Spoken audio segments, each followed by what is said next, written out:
Hello दोस्तों, this is Gautam and welcome you to my YouTube channel study spot. और आज से हम यहाँ क्लास 12 का रिलेशन स्टार्ट करने जा रहे हैं। कल तक की वीडियो में आपने ये देखा था कि क्लास 11th के रिलेशंस में क्या थ्योरीज थी। मैंने उसकी वीडियो अलग बना करके आपको दे दी। 11th से रिलेटेड क्या क्या क्वेश्चंस थे ये मैंने बना करके आपको अलग से वीडियो दे दिया ताकि आपके सारे क्वेश्चंस बन जाए। मैं रिक्वेस्ट करता हूं कि आप सभी लोग 11th क्लास का रिलेशन पहले बना लें, देन फिर आप क्लास 12 के रिलेशन पे आए। तो क्लास 12 का रिलेशन का थ्योरी आज मैं करवाने वाला हूं।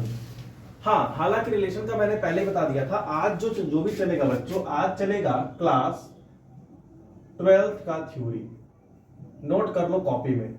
जो भी मैं बातें यहां पे लिखूंगा, थ्योरी कोई आपका काट नहीं सकता है, थ्योरी कोई नहीं काटेगा। बस रिलैक्स तुम रहो। ये जो मैंने लिखा रखा है यहाँ पे, आप आराम से इसको अपनी कॉपी पे उतार सकते हैं, कोई दिक्कत नहीं है। आइए शुरू करते हैं। Class 12 relation. सबसे पहले रिलेशन मैं बता चुका हूं, वापस से बता देता हूं आपको। Relation R from a non empty set A to another non empty set B is subset of A cross B. यानी आर एक रिलेशन होता है ए और बी में, और ये इसके क्रॉस प्रोडक्ट का क्या होता है? सबसेट होता है। क्या होता है? सबसेट होता है। ये क्या होता है? सबसेट होता है। ये अगर ऐसा है तो आर क्या कहलाएगा? रिलेशन कहलाएगा। ये हमने क्लास 11th वाले थ्योरी में पढ़ रखा है। आइए अब आगे हम पढ़ते हैं टाइप्स ऑफ रिलेशंस के बारे में। हाँ, types of relation. Types of relations में हम लोग पढ़ेंगे बच्चा। हाँ, आज मैं पूरी करवा दूंगा आपको, थ्योरी में पूरी करवा दूंगा 12th क्लास की रिलेशन की। एम्प्टी रिलेशन पहले मैं बात कर लेता हूं। तो a relation R from A to B is called an empty relation और अ वॉइड रिलेशन। इसको याद रखना है, वॉइड रिलेशन या फिर एम्प्टी रिलेशन, दोनों का नाम एक ही है। From A to B if R is equal to phi, इसको क्या पढ़ते हैं? फाई इसको पढ़ते हैं। क्या पढ़ते हैं? फाई इसको पढ़ते हैं। तो r is equal to five. Five मतलब होता है कुछ नहीं। अगर r बराबर कोई रिलेशन नहीं निकलता है तो वो क्या कहलाएगा? क्या कहलाएगा आपको? Empty set. देखिए यहां पे मैंने एग्जांपल क्वेश्चन लिख रखा है।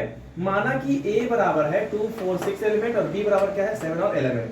अब एक रिलेशन है a b is such that a belongs to a, b belongs to b and a minus b is even. तो आइए देखते हैं तो रिलेशन क्या बनेगा, देखते हैं ध्यान से। हम यहाँ पे रिलेशन हमारा यहाँ पे क्या बनेगा? रिलेशन जो भी यहाँ पे बनेगा, तो बोल दिया कि ए बी इस तरह चाहिए कि ए बिलोंग करना चाहिए ए से और बी बी से and A minus B is even. आइए हम लेके चलते हैं। अगर मैं बात करूं ए क्रॉस बी पहले निकालता हूं। क्या निकालता हूं बच्चों? ए क्रॉस बी। इससे क्वेश्चन भी आपका बन जाएगा। ए क्रॉस बी में निकालता हूं। देखिए तो 2 7 2 11 4 7 4 11 6 7 6 11। आर बराबर अगर मैं लिखता हूं तो ऐसा एक पेयर उठाइए जो ए, ये पेयर तो हो, साथ में ए माइनस बी क्या होना चाहिए? इवन होना चाहिए। 2 माइनस 7, 2 माइनस 7 माइनस 5 आता है, इवन नहीं है। 2 माइनस 11 माइनस 9 आता है, इवन नहीं है। 4 माइनस 7 माइनस 3 आता है, इवन नहीं है। 4 माइनस 11 माइनस 7 आया, इवन नहीं है। 6 माइनस 7 माइनस 1 इवन नहीं है। 6 माइनस 11 क्या किए हैं? माइनस 5, ये भी इवन नहीं है। हमें कोई भी ऐसा सेट ऑफ एलिमेंट्स नहीं मिला, कोई भी ऐसा ऑर्डर्ड पेयर नहीं मिला जिसका a माइनस बी करने पे इवन आता हो। तो ये क्या हो जाएगा? 5। यानी हमें कुछ भी नहीं मिला है। यानी r बराबर हमें क्या मिल गया? 5 मिल गया। और इसे ये कहेंगे hence r is an empty set. r is an empty set. ठीक है, ये एम्प्टी सेट का मैंने आपको डेफिनेशन लिखवा दिया और आपको एग्जांपल है। आप इसका स्क्रीनशॉट लीजिए ताकि मैं आगे आपको रिलेशंस बता सकूं।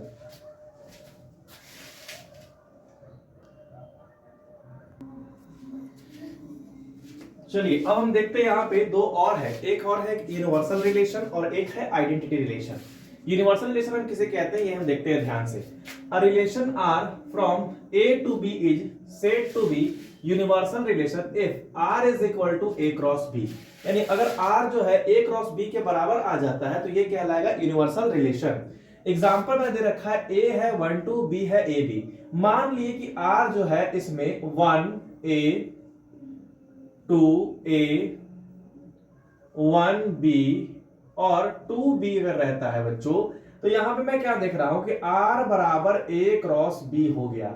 तो ये अगर हो गया है तो ये क्या कहलाएगा? यूनिवर्सल रिलेशन कहलाएगा। अगर मैं शॉर्ट चिट कोड लिख दूं, चिट कोड कहने का मतलब मैं ये लिख दूं कि अगर r बराबर 5 मिलता है तो ये हो गया एम्प्टी रिलेशन। क्या हो गया? एम्प्टी। आप ऐसे ही याद करते चलो, अगर r बराबर a क्रॉस b हो गया तो ये आपका क्या हो गया? यूनिवर्सल हो गया। क्या हो गया? यूनिवर्सल हो गया। आप ऐसे याद करते चलो। उसके बाद है आपका आइडेंटिटी रिलेशन। रिलेशन r इन ए, सिर्फ एक ही को में ये हो सकता है, सिर्फ ए में ही होगा, या तो सिर्फ मतलब कोई एक ही सेट में हो सकता है, दूसरे सेट में ये नहीं हो सकता है। इसे कहते हैं identity relation. If r is equal to a b such that a belongs to a, b belongs to a and a is equal to b, a is equal to b, यानी अगर a b के बराबर होता है तब वो क्या कहलाएगा? आइडेंटिटी रिलेशन कहलाएगा, वरना वो कहलाने वाला नहीं है। इसका मतलब हम ऐसे भी लिख सकते हैं सर कि r ऐसा हो जाए कि a for all the value of a belongs to a, इसको क्या बोलते हैं? फॉर ऑल बोलते हैं इसको, ठीक है। अब मैं अगर एक एग्जांपल लूं, लेट मान लेते इसको समझ में आपको नहीं आया, ठीक है, कोई बात नहीं, आपको समझ में नहीं आया है, मैं दोबारा आपको समझा देता हूं। एक ऐसा रिलेशन ए में ही ऐसा रिलेशन जो आइडेंटिटी रिलेशन कहलाता है, अगर ए बी इस प्रकार हो कि ए भी ए से बिलोंग करे और बी किससे बिलोंग करे? ए से, और ए और बी दोनों बराबर होने चाहिए। सिंपली एग्जांपल देखिए आप, पहले घबराइए नहीं बच्चा, एग्जांपल देखिए। आइए, आर एक ऐसा रिलेशन हो जाएगा, देखिए क्या बोला है? ए ए यानी सेम सेम रहते 1 1 2 2 3 3 4 4। अगर ये है बच्चा तो ये क्या कहलाएगा? ये आपका आइडेंटिटी रिलेशन है। तो क्या कहेंगे हम यहाँ पे? R is an identity relation. क्या कहेंगे? Identity relation. यहां पे इसको हम ऐसे कहेंगे, ये आर क्या हो जाएगा? आइडेंटिटी रिलेशन यहां पे हो जाएगा। धीरे धीरे हम क्वेश्चंस करेंगे, आपको वो सारे कुछ क्लियर होने चले जाएंगे, कोई दिक्कत की बात नहीं रहेगी। सिंपली ये समझो बच्चा कि अगर ए में 1 2 3 4 है ना, तो अगर 1 1 है, 2 2 है, 3 3 है, 4 4 है, तो क्या कहलाएगा? आइडेंटिटी रिलेशन कहलाएगा। जैसे एज फॉर एग्जांपल अगर मैं एक और एग्जांपल ले लूं, मान लो कोई ए सेट है, ऐसा है ए बी सी, ठीक है। तो अगर कोई आर है, देखिएगा ध्यान से, ए हो गया, बी हो गया और सी अगर हो जाता है तो ये क्या कहलाएगा? ये आपका कहलाएगा आइडेंटिटी रिलेशन। क्या कहलाएगा? आइडेंटिटी रिलेशन आपका कहलाएगा। ध्यान रखिएगा, आप इसका स्क्रीनशॉट लीजिए, फिर मैं अगले रिलेशन के अब आगे बढ़ता हूं। आइए अब हम देखते हैं रिफ्लेक्सिव, सिमेट्रिक और ट्रांजिटिव। बच्चा सुन ध्यान से, ये जो है ना, ये जो थ्योरी है रिफ्लेक्सिव, सिमेट्रिक और ट्रांजिटिव, ये 12th क्लास के सारे क्वेश्चंस के लिए रामबाण इलाज है। अगर तुमने ये सीख लिया तो आपसे सारे क्वेश्चंस बन जाएंगे, इसमें नो डाउट है। तो हम एक एक करके सारी थ्योरी को समझाते हुए चल रहे हैं, आप भी मेरा सपोर्ट करें, ठीक है। एकदम बारीकी से चलेंगे, एकदम सब कुछ सीखेंगे, कोई दिक्कत यहां पे नहीं होने वाली है, ठीक है। जस्ट बी रिलैक्स, टेंशन मत ले। हाँ, एक बार मैं माइक चेक कर लेता हूं, वरना एक बार मेरे साथ ऐसा प्रैंक हो चुका है। चल ठीक है, स्टार्ट करते हैं बच्चा। रिफ्लेक्सिव रिलेशन, एक ऐसा रिलेशन सेट ए में जो रिफ्लेक्सिव होगा। If A belongs to R for every A belongs to A, यानी ए जो होता है वो अगर सेट ए से बिलोंग करता है तो वो क्या कहलाएगा? रिफ्लेक्सिव कहलाएगा। क्या कहलाएगा? रिफ्लेक्सिव कहलाएगा। यानी अगर मान लेते हैं, सब मैं मानता चला आ रहा हूं, ए सेट जो होगा 1 2 3 होगा बच्चा, कोई टेंशन नहीं है। चल स्वाहा करते हैं, आगे बढ़ते हैं। आज इसका स्वाहा करके रहेंगे, आज 12th का रिलेशन का थ्योरी मुट्ठी में लेके जाएंगे, टेंशन मत ले। अगर मैं आर लेता हूं तो अगर देखो यहां पे क्या बोल रहा है, एक ऐसा रिलेशन आर जो सेट ए में होगा, रिफ्लेक्सिव होगा। अगर ए बिलोंग्स टू आर है for every A belongs to A, यानी ए जो होगा आर से बिलोंग करना चाहिए। यानी 1 1 तो रहना ही चाहिए, 2 2 भी रहना चाहिए सर, 3 3 भी रहना चाहिए। क्या ये मेरा रिफ्लेक्सिव रिलेशन होगा सर? हम बोले हाँ जी होगा जी, बिल्कुल होगा। एक मिनट सर, आप बोल रहे हो ये रिफ्लेक्सिव है, अभी अभी आप जस्ट पीछे पढ़ाए हो कि ये आइडेंटिटी है, तो मैंने कहा, मैंने कब मना कर रहा हूं ये आइडेंटिटी भी है? क्या बात कर रहे हो, मुझे समझ में कुछ नहीं आ रहा है। मैं ये कह रहा हूं ये रिफ्लेक्सिव तो है, रिफ्लेक्सिव के साथ साथ इसे अगर तुम आइडेंटिटी भी कहते हो तो कोई दिक्कत नहीं है बच्चा। क्या क्या दिक्कत नहीं है? आइडेंटिटी। लेकिन लेकिन लेकिन सिर्फ इस वाले को आइडेंटिटी कह सकते हैं। क्यों सर? याद करो, आइडेंटिटी याद करो, क्या मैंने वहां पे कहा था? सिर्फ ए बिलोंग्स टू आर होना चाहिए, इसके अलावा कोई और एलिमेंट, सेट ऑफ एलिमेंट्स नहीं आना चाहिए। यहां पे तो नहीं आया है, तो ठीक है, ये आइडेंटिटी आप कह दिए। लेकिन मैं अगला एग्जांपल लिखता हूं, R2। चलिए, अगर मैं कह दूं 1 1 2 2 1 2 ले लो, 2 3 ले लो, और मैं कह दूं यहां पे 3 3 कह दूं, क्या कह दूं 3 3। सर क्या ये वाला R2 जो है, क्या ये आइडेंटिटी होगा? सर नहीं होगा, R2 आइडेंटिटी बिल्कुल नहीं होगा। क्यों नहीं होगा? आइडेंटिटी के लिए सिर्फ आपको ए ही रहना चाहिए, मतलब 1 1 2 2 3 3, इसके अलावा कुछ नहीं चाहिए, तो ये आइडेंटिटी नहीं हो। लेकिन हाँ, ये रिफ्लेक्सिव हो सकता है। क्यों रिफ्लेक्सिव हो सकता है? क्योंकि हमें क्या कहा है, सिर्फ हमको ए से मतलब है, बाकी कुछ आ जाए दुनिया जहान हमको उससे मतलब नहीं है। यानी 1 1 आ रहा है, 2 2 आ रहा है, 3 3 आ रहा है ना जी, बात खत्म। यानी हम लिखते हैं यहाँ पे कि R1 and R2 are reflexive on set A. ये लाइनवा याद कर लीजिए, आपको यही लिखना पड़ेगा। सर एक बात बताइए, हम बोले क्या, बोलो। अगर मान लेते हैं कि R3, सब क्वेश्चन आएगा, ठीक है ना, ध्यान से एग्जांपल देखो। अगर मान लेते हैं R3 1 1 रहे, 2 2 रहे, 1 2 रहे और 1 3 रहे, बस इतना ही रहे, इसमें 3 3 नहीं रहे, तो हम सीधे यहां पे लिखेंगे डियर माय डियर स्टूडेंट। यहां देखिए ध्यान से, सीधे हम लिखेंगे यहां पे R3 is not reflexive. R3 reflexive नहीं है, बिकॉज, क्योंकि, ये लाइन लिखना पड़ेगा आपको, ये लाइन तो लिखना ही पड़ेगा, because 3 3 does not belongs to R3। कहानी खत्म, ये रिफ्लेक्सिव नहीं होगा। तो आई होप कि आपको रिफ्लेक्सिव और आइडेंटिटी का मतलब समझ में आ गया होगा। आइडेंटिटी में सिर्फ हमको ए से ही चाहिए, उसके अलावा कुछ नहीं चाहिए बच्चों। रिफ्लेक्सिव में ए तो रहना ही चाहिए एकदम कंपलसरी, साथ में कुछ हो और आ जाए हमको उससे मतलब नहीं है, हमको ए से मतलब है। आइए सिमेट्रिक बना दो बच्चा, ये वाला बहुत स्लाइड इंपॉर्टेंट है, मैं बार बार कह रहा हूं। आपके 12th के मोस्ट 60% क्वेश्चंस इसी नोट्स पे बनने वाले हैं, इसी 3 थ्योरी पे, रिफ्लेक्सिव, सिमेट्रिक, ट्रांजिटिव।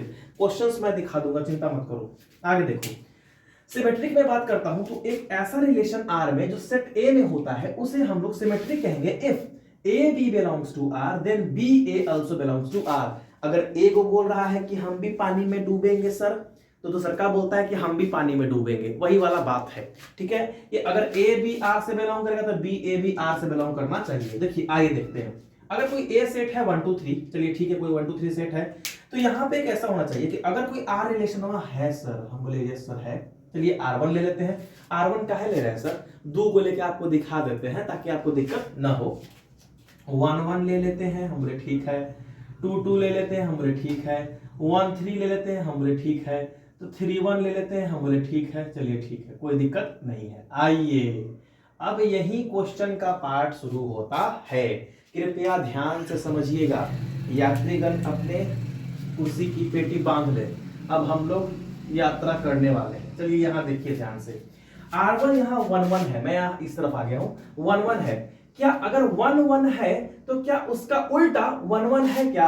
1 1 का उल्टा तो 1 1 ही होता है सर, 1 1 तो है, इसका मतलब ये वाला तो पास हो गया, ये पास हो गया जी। 2 2, क्या इसका उल्टा 2 2 इस R1 में है? हम बोले हाँ है, देखिए है। 1 3, क्या इसका उल्टा 3 1 है क्या इसमें? हाँ है सर, चलिए ये भी पास हो गया। 3 1 तो उसका उल्टा 1 3, क्या 1 3 इसमें है? हम बोले हाँ सर, 1 3 भी मिल गया। चलिए ये चारों पास आउट हो गया, इसका मतलब R1 जो हो गया, R1 is symmetric, R1 is symmetric relation on A. On क्या लिखेंगे? ए। सर एक मिनट, एक बार एग्जांपल वाले को दिखा देते हैं आपको, ताकि आपकी सारी दुविधाएं खत्म हो जाए। अगर एक R2 हम लेते हैं, क्या लेते हैं हम बच्चा? R2 हम लेते हैं। जैसे मान लीजिए 1 1 2 1 3 2 2 3, ठीक है, ऐसा हम लोग ले लिए। चलिए बढ़ते हैं आगे। 1 1 है तो 1 1 है, ठीक है। 2 1 है तो क्या 1 2 है? नहीं है। अगर एक भी फेल हो गया तो ये रिलेशन यहीं पे खत्म। तो हम लोग यहाँ पे क्या लिखेंगे, यहाँ पे हम ऐसे लिखेंगे कि हेयर, हाँ डियर, इसको थोड़ा जूम कर लेना, ऑप्शन देता है। Here 2 1 belongs to R2 but 1 2 does not belongs to R2, so R2 is not symmetric relation on A। चलिए ये भी डन हो गया। तो आपको सिमेट्रिक भी समझ में आ गया कि मतलब अगर हम कुइयां में डूबेंगे तो वो भी कुइयां में डूबेगा। कहने का मतलब कुआं यहाँ पे जो हो रहा है वही मेन चीज है बच्चों। अगर 1 2 होगा तो 2 1 भी होना जरूरी है, नहीं तो वो सिमेट्रिक नहीं होगा। आइए सबसे आराम से बबुआ बैठा हुआ है ट्रांजिटिव रिलेशन वाला, इसको भी सबक सिखाते हैं अच्छे से।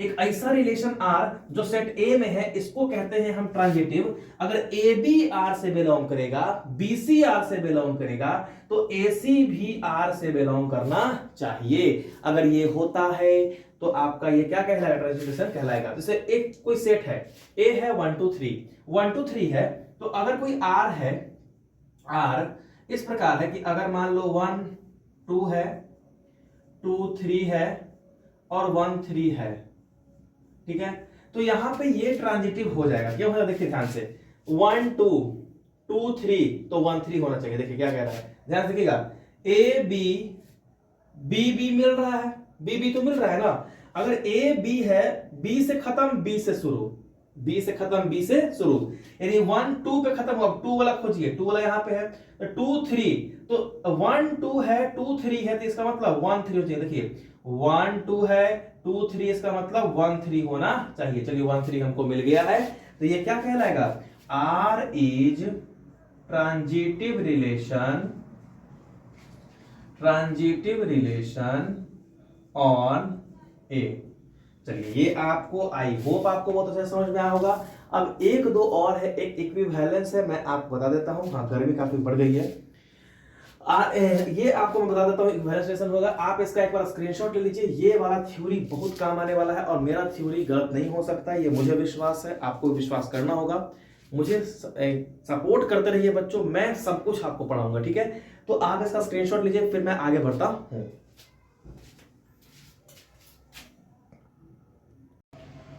Welcome back students. तो अब हम यहाँ पे देखेंगे इक्विवेलेंस रिलेशन और कॉन्ग्रुएंस मॉडुलो एम, जो कि आपका थ्योरी क्लास 12 रिलेशन का सबसे लास्ट टॉपिक होने वाला है।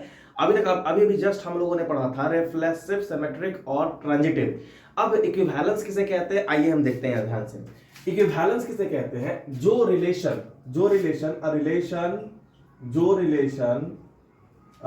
विच इज रिफ्लेक्सिव, जो रिफ्लेक्सिव हो, जो सिमेट्रिक हो एंड ट्रांजिटिव। जो आपका रिफ्लेक्सिव भी हो, सिमेट्रिक भी हो और ट्रांजिटिव भी हो, उसे हम क्या कहेंगे, इक्विवेलेंस रिलेशन कहेंगे। एग्जाम्पल अगर हम कोई भी लेते हैं डियर, अगर ए लेते हैं हम बार बार 1 2 3 ही लेते हैं ताकि हमको आसानी पड़ता है।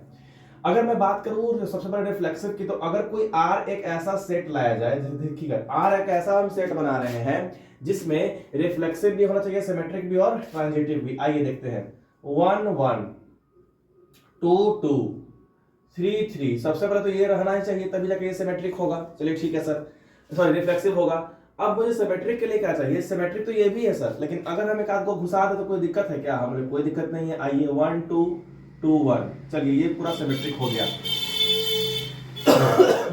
यहां तक हम लिखे थे, ये हमारा क्या था, रिफ्लेक्सिव था, और ये मैच भी करे तो ये पूरा क्या हो गया, सिमेट्रिक हमारा हो गया। अब हमें ट्रांजिटिव निकालना है, तो आइए ट्रांजिटिव निकालते हैं। 1 1 1 है और 1 2 है। देखिए ट्रांजिटिव क्या था, याद करिए, A B belongs to R, B C belongs to R, then A C belongs to R, ये होना ही चाहिए।